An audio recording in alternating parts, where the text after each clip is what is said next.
60% of people are not doing the minimum recommended amount of exercise.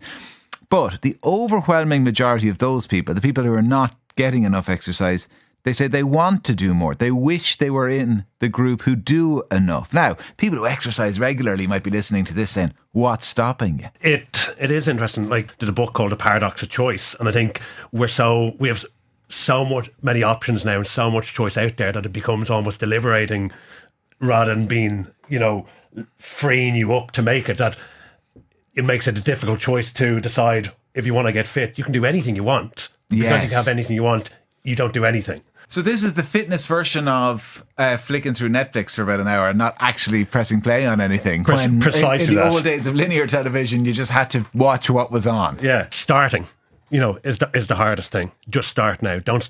Today. What are we on? Wednesday. Start tomorrow. Don't have to wait until Monday. Don't wait until next week. And it's not going to be perfect. So start. Try anything you want. You'll try a couple of things and you're not going to enjoy them. Cross them off the list, try something else. And that abundance of options that I spoke about, the cliche is the heaviest weight in the gym is the front door. So, getting there and doing it is always going to be the hardest thing. But that initial feeling is going to be fantastic once you do something and then build upon that.